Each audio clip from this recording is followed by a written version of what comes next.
Welcome back to Season 2 of Defence Talks, Securing a Key Advantage, a podcast brought to you by the Council on Geostrategy and ADS Group and sponsored by industry powerhouse BAE Systems.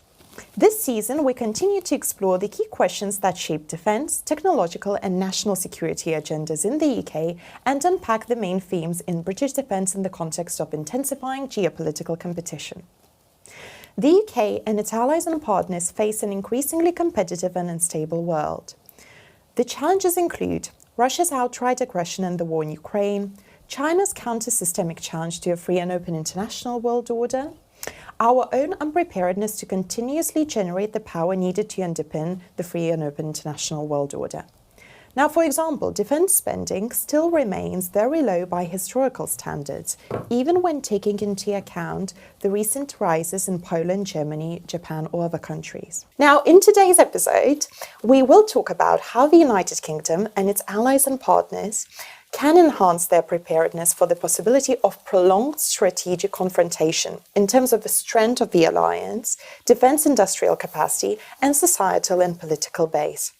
I'm Viktorija Starych-Samuolienė, co-founder at the Council on Geostrategy, and I'm absolutely delighted to be joined for this episode by General Philippe Lavigne, who is Supreme Allied Commander NATO Transformation from 2021 to 2024, and of course Professor Serhiu Straw, Professor of International Relations at the University of St. Andrews. Gentlemen, welcome. Thank you very much. Thank you. Now, I have your illustrious biographies in front of me, so I would like to highlight a couple of facts. First of all, General Lavigne is the former Supreme Allied Commander for NATO Transformation, and between 2021 to 2024, he tackled the challenges of a rapidly changing global environment, promoting the one-for-all and all-for-one mindset, and ensuring NATO's readiness to deter and defend across physical, psychological, and virtual domains. His focus on integrating emerging and disruptive technologies has been instrumental in enhancing civil, military, and private-public cooperation. We are also delighted to have with us today Professor Serhiu Straw, and Professor is a Professor of International Relations at the University of St. Andrews. He's an Emeritus Fellow of All Souls College at Oxford and also a Life Fellow of Corpus Christi College at Cambridge. Let's then dive straight into the conversation and the main topic that we have in front of us today.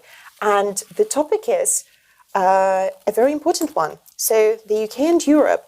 How prepared are we for strategic confrontation? And first of all, I think what would be helpful is to set the geopolitical context that we find ourselves in. So, General Lavigne, would you like perhaps to begin? Well, thank you very much. Yes, well, maybe after we can go back to where we were, because I think it's very important to begin by where we were, where we are, and where we are going to be. But where we are today, I think I call it the new reality. And I qualified it with more, faster, everywhere, and interconnected. Even more defense spending, but more drones, more data, more munitions, more wounded people in the war in Ukraine. Faster, of course, when we say faster, we can think about hypervelocity, but we are also thinking about digital transformation, AI, and quantum. Of course, everywhere we can think about weaponization of a lot of things: energy security, mass migration, etc. And of course, interconnected. The war in Ukraine is not a regional war. It's a global war. And when we are talking about competition, of course, it's very interconnected. There is also, for me, a disinhibition of violence. And when we say more, maybe we can also think about more conflict, more tensions, more confrontations, more hybrid threats. And of course, where are we? Well, in NATO, we put in 2022 a new strategic concept, which is dealing with collective defense, deter and defend. And I must say, we've got already our military plans. We've got also our strategic analysis to anticipate the future, because it's not only about tonight, but also about tomorrow. And so we put on the table how to tackle the challenge of the future. The nations say, okay, we validate it. So now this is the reality where we are. Serhiu, I would, like the general, I would think about where we've begun from, because the very fact that you use the word geopolitical itself reflects something about where we are. If we were having this discussion 20 years ago, the debate was always about strategy. The question was, why don't we do strategy better? And now we talk about geopolitical difficulty. And we haven't really reflected, I think, on why that word has become so important to us. It's become, in some ways, a synonym for strategy. We use it where we would have said strategic. But I think we're making a different point, which is we think geography matters. And we think geography matters for one reason you've just mentioned directly. We look at Russia, China, North Korea and Iran. These are all physically contiguous countries. There is a landmass in Asia, parts of it, of course, in other regions of the world as well, but that gives them a propinquity that creates the capability of a mutual supply, mutual support, and for, of course, the possibility of global action as well as regional action. And that is why I think we think geopolitics is so important. Because at one level, we've got used to talking about globalization for many of the reasons that we've talked about. The general's already mentioned, all the things that create for speed and connectivity and so on, which produce that sort of phrase with which I have to say I got fed up because it was repeated so often, increasing globalization. But what we're also seeing is increasing regionalization. And because there's that tension, geopolitics now matters to us. Is the United States entering an isolationist phase? Because if it is, there are consequences for us. Is it that the regional bloc that pivots around Russia is thinking of itself as a regional bloc? And what does it matter for us where we are in the world? And particularly in today's context, for Britain and Europe. Does it matter what our near abroad is, to use a term we used to use of Russia? Or does it matter that we see ourselves as global? And I think that debate between globalization and regionalization is central to how we resolve some of these problems. And because in the end, we're going to come on to other issues to do with resilience and so on, but we still think, for all our capacity to go fast to other countries, we think about our own back doors, our own immediate locations, and for our people, as opposed to our governments, that's what matters to them. In terms of issues like national mobilization, the Ukraine war has not escalated beyond Ukraine. It's still, in that respect, it's a major war. It's a major war within Europe, but in that respect, it's still local in terms of its direct effects. Yeah, if I may, I'm fully. It's so great what you have said. Also, we've got a strategic foresight analysis where we intend to analyze the future, but the future is already there in some kind of. It's and the drivers of change are geoeconomics and polarization, because there will be polarization. So polarization could be sort of regionalization, maybe not geographical, but virtual networking. People are over national institution, and you mentioned globalization, and it's where we are now today. It's about dependencies, and dependencies. It's so critical when you want to be resilient that you have to tackle this, and the return of there is a sort of coming back to get the things done.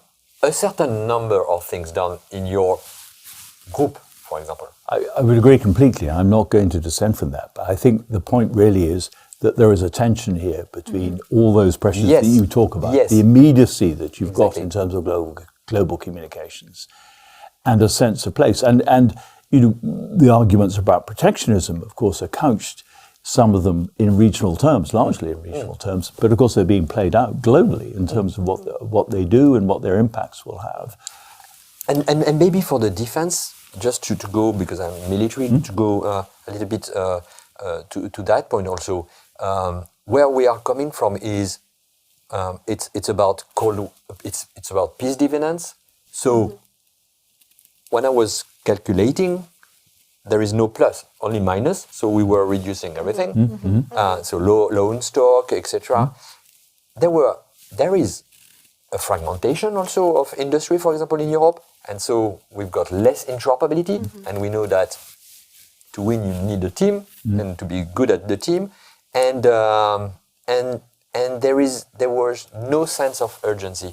We were on crisis operation, so we can do it. We've got enough, but it's also what we were, where we were, and it's super important to take that into account in order to then tackle. So, General, you have rightly mentioned that, well, we have lived through this period where everyone thought that, oh, it's wonderful, there's this peace dividend, now we can change the priorities and stop investing in defense and prioritize other areas. And this kind of has been the situation for a few decades at least. And it's quite difficult to change that mindset and to change those priorities again. So I guess my question would be to you both, General, to you from the NATO's perspective. So where do we currently stand and what are the immediate priorities when it comes to changing the political elite's mindset on this issue and also society's mindset as well? And so Hugh, when it comes to the UK, perhaps you can focus on what is happening in our country. Well, I think that, as I say, we, Saker and myself, we put on the table the military requirements we need to tackle the challenges of tonight and tomorrow. Nations are discussing about that, and they will then validate the plan. We've got already military plans, so how to protect every inch of the alliance. So we know what we have to do. We know where we are from. So now let's do it. There are many, of course, a lot of challenges, but we are in a good. Well, we are not in a bad shape. Why? Because we've got this unity, this team, this Article 5. All for one for all. We've got the alliance has also been strengthened by the recent expansion. Yes, exactly. Expansion, integration, military integration of Finland and Sweden. I've done it during the last 2 years, and we've got high tech. Wow, we've got amazing people, and we've got trained armed forces. But so we have to tackle the challenge of the mass. We need more in order to, as you mentioned, if we have to, when we have to face competition, confrontation, and in the event of a protracted war, for example, and but we need speed because we are at the point where we are low in a lot of things. And we've got some challenges, human resources about challenges. We've got another way of doing the war and the competition, and it's about hybrid threat, how to protect our people in the cognitive environments. That's things, cyber, space. We can lose the war before the war if we are not doing things to counter space operation, for example. So we have to ramp up very quickly also. So Hugh. And I think the point which John makes is a good one, which we tend to lose sight of. I mean, NATO has the capability, undoubtedly, to fight a major war if it wants to do so. So part of that question is political will. I mean, it's not what NATO was designed to do. It was designed to deter. It was designed to use deterrence as a way of managing the situation. And particularly since the end of the Cold War, it's been able to think about an alliance as an alliance rather than necessarily specifically a military alliance. The Partnership for Peace was largely about how to integrate Eastern European countries into a political structure so that they themselves adopted democratic norms and forms of behavior. And, you know, at the moment, Ukraine is going through the whole business of trying to make itself NATO compliant. For that reason, including all sorts of things that don't necessarily have immediate military effect, but which they still see as important, like civil military control, is there full integration of women within the armed forces? Those sorts of issues are all, they would see NATO challenges, which they're responding to. So if you like, at that level, the ideas are there as well as the muscle. But I think the challenge here is twofold. One is, of course, we've accepted a sort of self-defeating argument, because the argument has always been about percent of GDP, we have concentrated on that figure rather than on the absolute numbers. And we actually think, how much are people really spending? How much they can afford to spend? And what capability does that deliver? And all those things can be different from a percentage of GDP. So how do we think about capability rather than think about percentages is really the important question. And here we come back to one of the first words the general used, which was mass. We don't have mass in the UK, we know that. We don't really have the capacity to regenerate either. That if I was in Oxford on Saturday night, and the figure of 70,000 casualties on the Russian side in the first 2 months of fighting in 2025 was bandied around. And I said, well, that's roughly the strength of the British Army. We couldn't replace losses at that rate. The question is, if we simply say, as again the British press will tend to do, the British Army is now smaller than it was at any stage since 1792, when of course the main enemy was France, where we really obviously needed a much bigger army, and we mobilised very quickly. But what we were doing was mobilising infantry with single-shot, smooth-bore muskets that fired one round. And now, self-evidently, we're not talking about that. We're talking about a situation where one man, or the equivalent of one man or one woman, with certain weapon systems, of course, can have phenomenal effect. They need to operate in teams to do that. But the question is, what is the relationship between mass and firepower, if you like? How do you get that balance right? And the assumption is that we can obviously get much more bang per person than you could do 200 years ago. But really the lesson from Ukraine is not that. The lesson from Ukraine, as it was the lesson from the two world wars, is however much we industrialize, however much we embrace new technology, you need both and. You can't do without mass, even if the mass is not necessarily going to be fighting at the front line, even if machines are doing the work, and you're not necessarily managing to minimize casualties as much as you would like, because it's a very contested space, and you're also still going to have to generate the mass to manage the machines and to innovate and develop and think through. So this is not a specifically UK response, which is what you asked me for, but I think we need to think how we present this narrative to our publics. And if we go on simply talking about GDP, then we're not getting to the heart of the issue. No, you're right. But I think at the very beginning, this World Summit in 2014, per 2%. Yeah. That was the first, I must say, shock. Just, well, but no link with capabilities, or not enough link with capabilities. 2 days from beginning, even before 2022, we work on the capabilities we need, what are also for tonight and tomorrow, because it's super important not only to talk about tonight. And then we develop the plans, the military plans, which are about readiness, plus all the things we need, because we know that we've got shortfalls, and then we have to fulfill the shortfalls, and plus the things we need. And we've got this NATO defense planning process where we are giving the nations the effect they need to produce, because we know we are the manager of the team. We know with the team, okay, we are good. Of course, we need to train, and training we need to train more. So it's part of also of the capabilities. Yeah, sure. And but we need also, so that's something that we can tell the people. But there is not only military capabilities, and resilience is, and to tackle the hybrid threat is super important in the head of our head of state and government. But we need to take into account the hybrid threat. We need to protect our critical infrastructure. We need to protect the brain of our people. And I think it's also the way, of course, explaining all these capabilities we need, first point. Secondly, to take into account this, because if armed forces can win a battle, nations are going to win the war.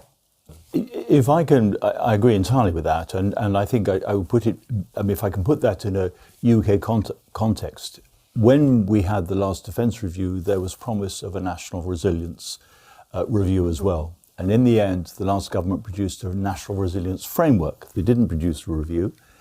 And it tended to focus on things like critical national infrastructure immediately, all of which is important to national resilience. But it focused on the areas of governmental responsibility more than it focused on the areas of societal responsibility. And the point here is if the nation is to fight, then society needs to be aware. And that can happen in multiple forms. I think we can underestimate the degree to which society is aware. I mean, one of the consequences of the explosion of digital communication, of forms of access, is that actually the public is much more aware and have the capacity to be more aware. We see it as a weapon possibly used in hybrid warfare, a term which clearly shows our awareness of the vulnerability of our societies. But it's also potentially an agent of mobilization of our societies and a way of engaging with them and helping them understand. And I think there is an assumption that, in inverted commas, the public doesn't want this. The public wants better health. Of course it wants better health. It wants better schools. Of course they want better schools. And no government is going to deny that that is a reasonable set of objectives. The responsibility of government, though, is to make decisions and to give guidance here, not to say, we can provide jam for everything, but to say this is not straightforward. And to engage in a discussion and to give guidance instead of to be reactive. The opinion polling, and the Ministry of Defence in the UK does not publish this information, but I think I can now say this because I had to do a paper but just before, I'm losing track of time, about 5 years ago, for the Ministry of Defence on the issues of national resilience. But what that showed is that, broadly speaking, the approval rating for NATO, for example, the approval rating for the support for Article 5, for All for One and One for All, Three Musketeers come across the channel, that is of the order of 60 to 70% in the UK, and it runs across all areas of the UK, all social backgrounds and all age groups. Of course, there are minor variations within that, but not sufficiently great. So the use of armed force carries a great deal of public acceptability. And I think if I can add to that, I would say that what the COVID pandemic certainly showed in this country was the capacity for societal resilience. Who actually led in terms of implementing the responses to COVID? The answer is communities led. It was not government led. The Prime Minister may have appeared on television every night to say this is the science. But actually it was what happened at the grassroots that mattered. And I think we need to recognise that readiness to respond.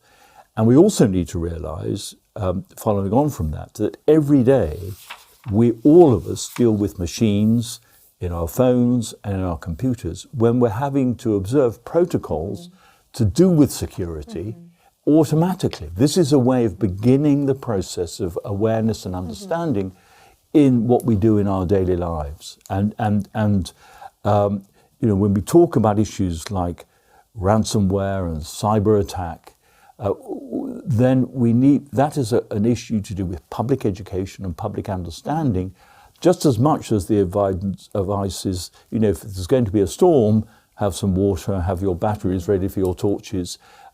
These are not alarmists. These are just common sense. And the government will very easily be accused of being alarmist, but it needs to have the confidence in its own judgments and needs to do it in a way where it is routine, as it is in the Scandinavian countries or as it is in Finland or Sweden.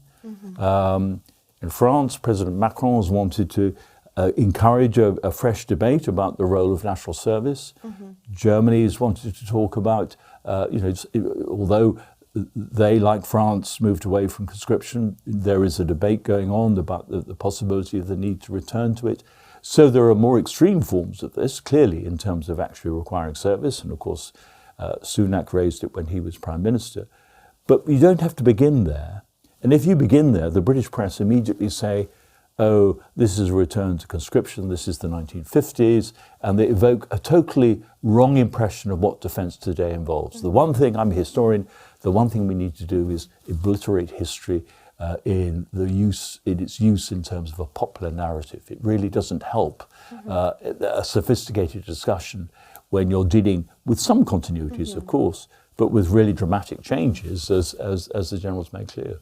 And these are excellent examples. So, Hugh, General, you've mentioned the need to generate mass and to do it at speed. Now, your successor, Admiral Van Dier, recently gave an interview to Politico. I think it was one of his first interviews in September or October or November time, back in autumn last year. And he also mentioned another point. He said that Europe can't win the future arms battle with the rules they've imposed on themselves today. And he called it as an overcompliance, a problem that does actually exist and does not allow us to properly speed up and to properly generate that capacity as we would like to. Would you have anything to add to this? Do you think it is a problem that needs to be overcome? Yes, of course, but it's part. I think it's a part of the speed we need. But there are, and it's not a blame and shame game. We need. It's why I love the team aspect, because everybody has to take a part of the burden and make things. Of course, we have to think nationally, but also collectively, EU, for example, about the regulation on cyber, on disinformation, for example, because it's so sensitive. We need, but also in military, we need to think about over-specification. We want this AI exquisite.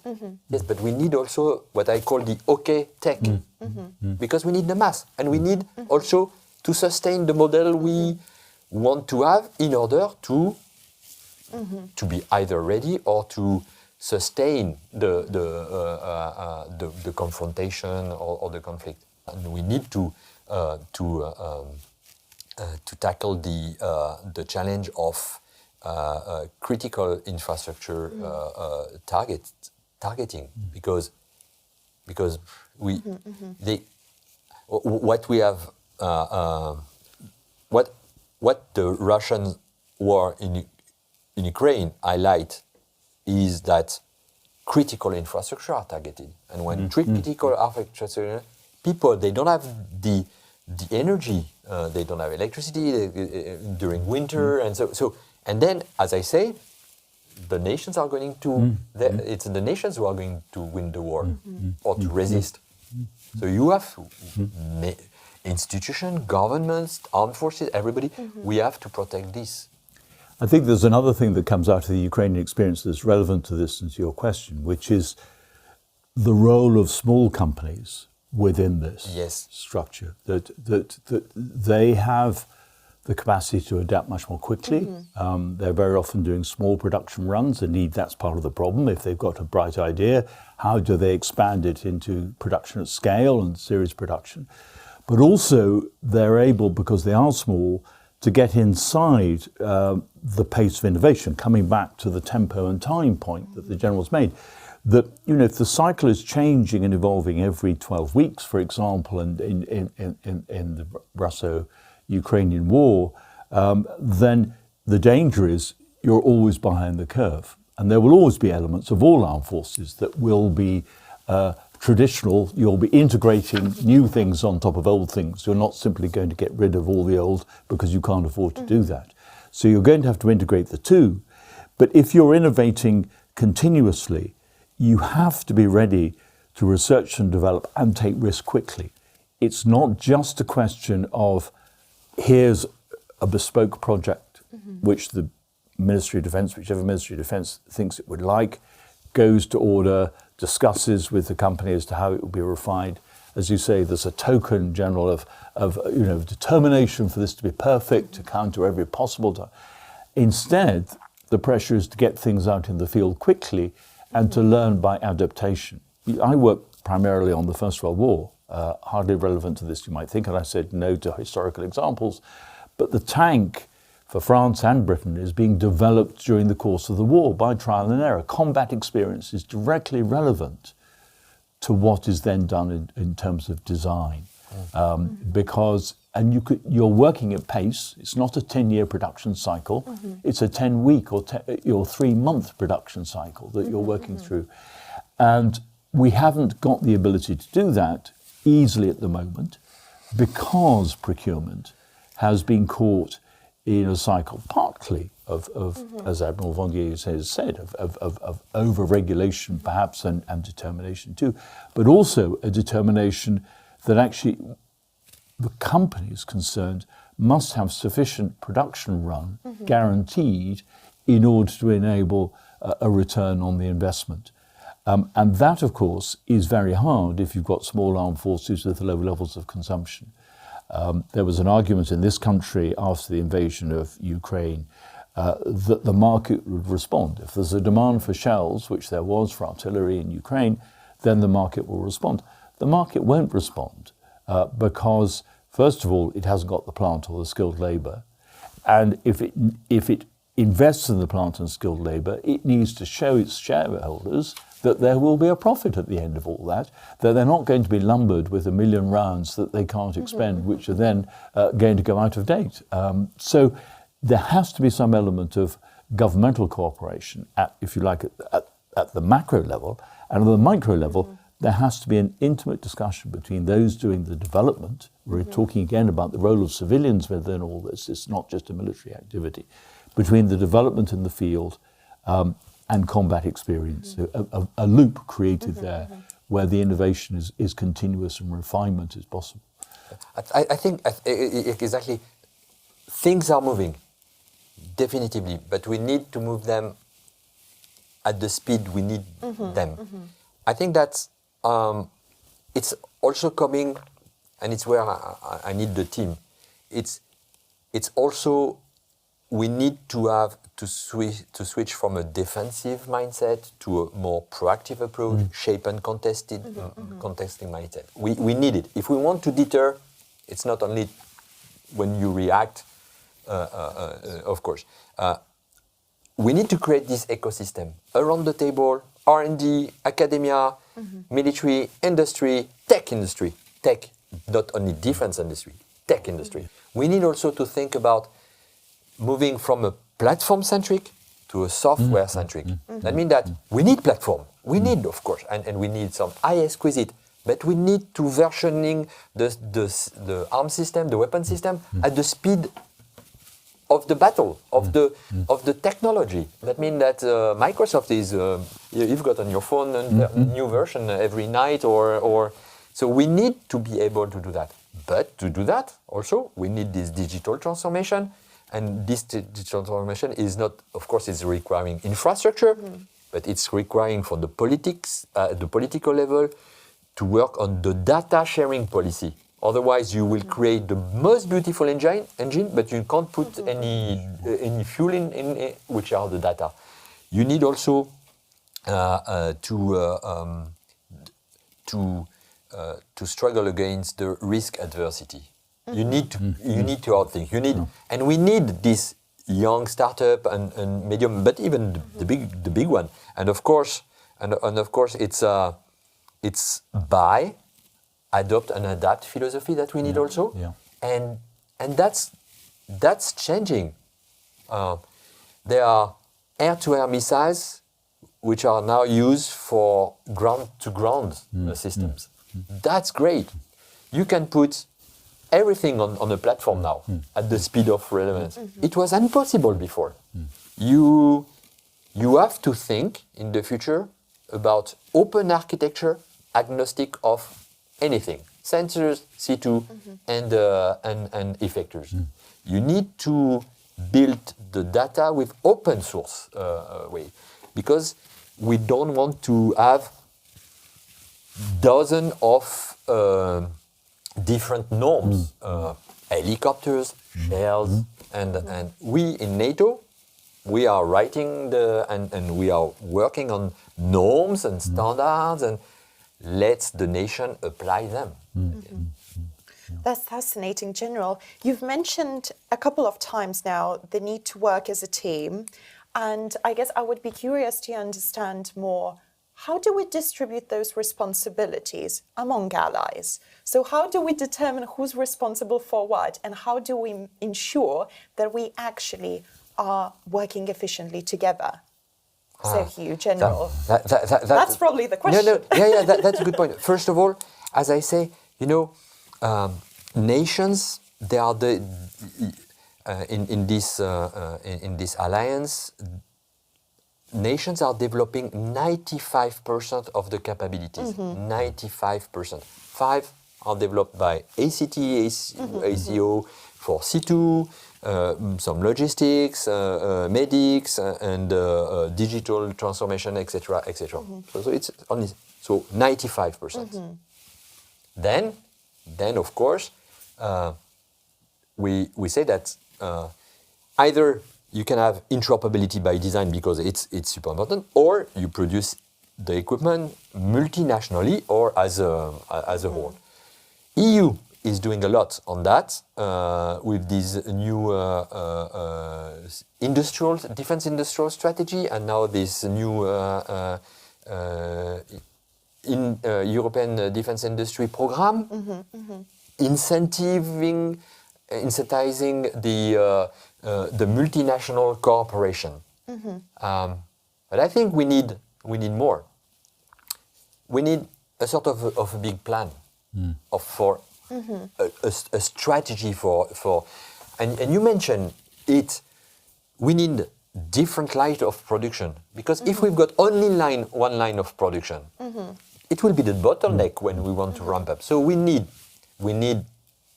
not fragmentation, but we need competition, and maybe it's not only competition, it's a win-win. We need to know who is going to do what.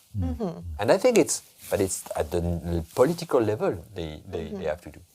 But we have also to put more money, and private investment has to come more. Defense is not bad.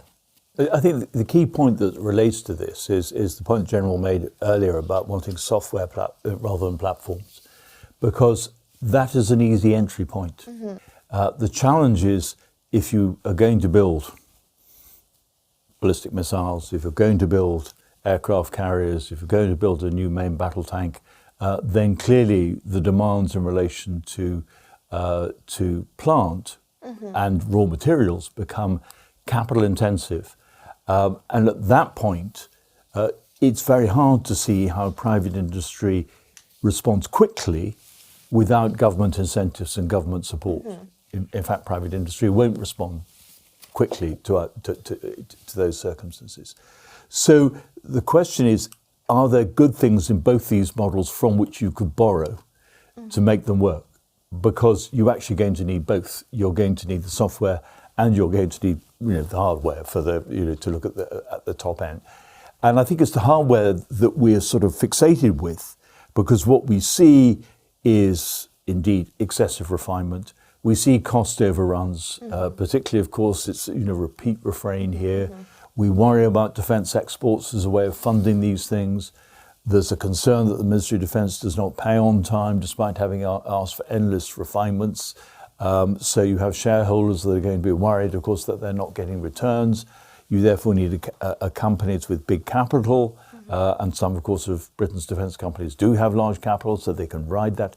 So, but that is, potentially inhibiting innovation as you do so. So there are bits to be learned from both sides to make this work.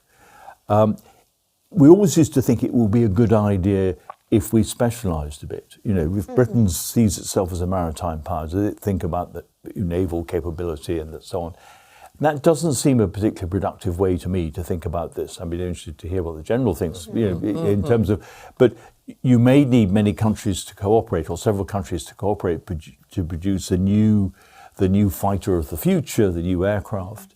But actually, what you want, of course, is something that is going to be able to be used across NATO, that is adaptable to all services, that therefore can operate well together. And you think about operational unity and coherence, which is, after all, the greatest contribution that NATO makes. That's really, it seems to me, where NATO functions. That, we worry about political difference, but of course there is a commonality there within the armed forces in terms of how they operate and operate together. That is actually what really holds the alliance together.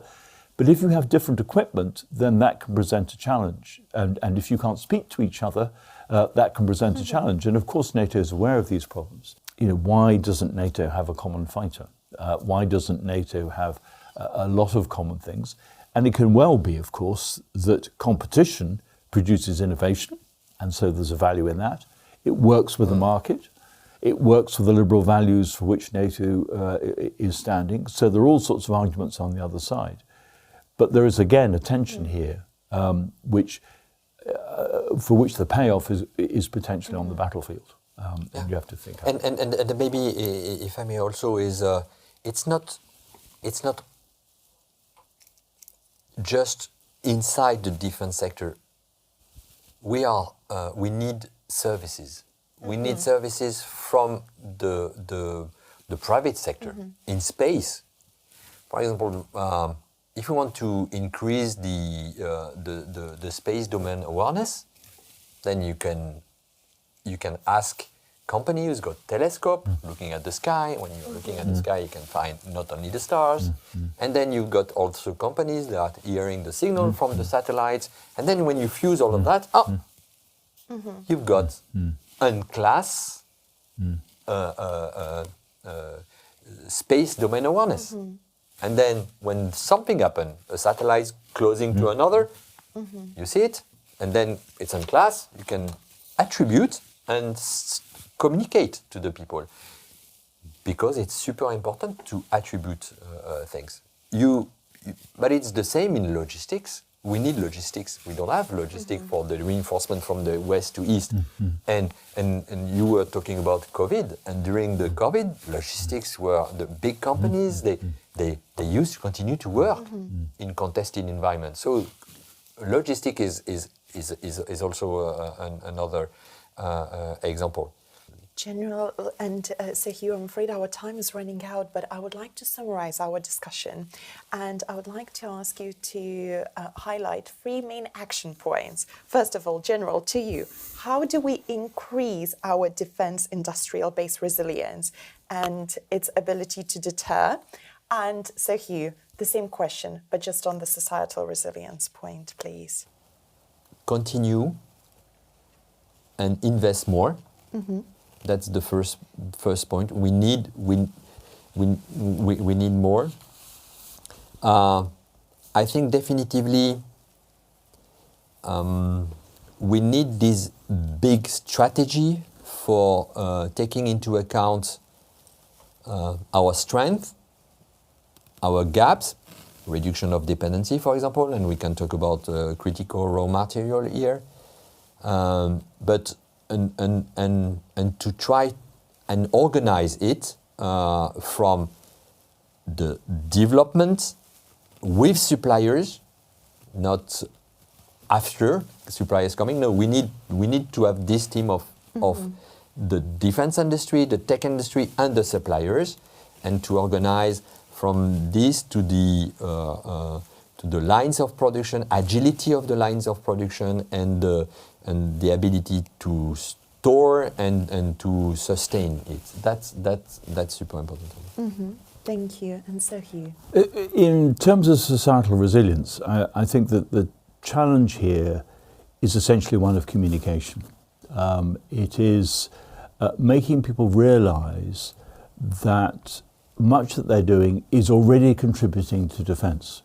I mean, even taking an interest in what is happening in the world's affairs is a start. I mean, you go back 20 years, the complaint, particularly from the British Army, let's say deployed in Iraq or going on to Afghanistan, was that there was no reporting. There's tons of reporting about, and tons of comment, if you can have comment and reporting in tons. Not a very good metric, but there we are. So there is an opportunity to engage and understand.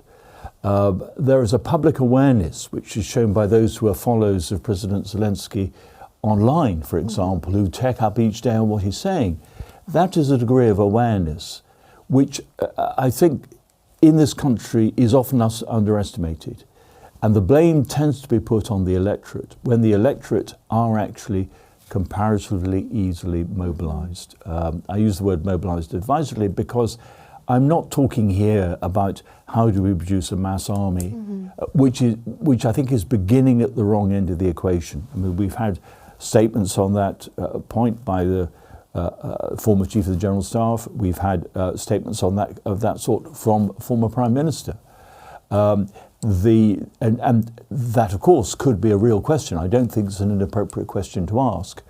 But in the current state of public debate, it doesn't work. It falls flat. You have to start with where people are now and to recognise what they're doing in terms of contribution.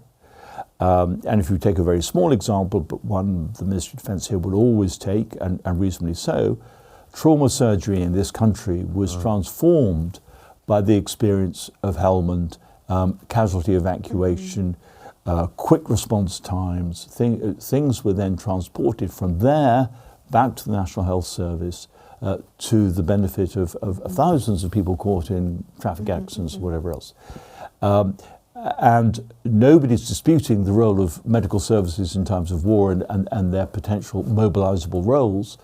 But now we're talking about software, we're talking about logistics, we're talking about things which are all part of services that deliver things to people's households. We're talking about those sort of capabilities and recognising the roles they provide. And the challenge is you cannot put these in place, this sort of approach to societal resilience, after you face the crisis. It is too difficult then. Look at Ukraine right now. Anticipation. They are trying to mobilise more men when they don't have a full scheme for national mobilisation, and you know, their 18 to 25-year-olds are not liable for conscription. And to think how they resolve that problem 3 years into a war is very difficult.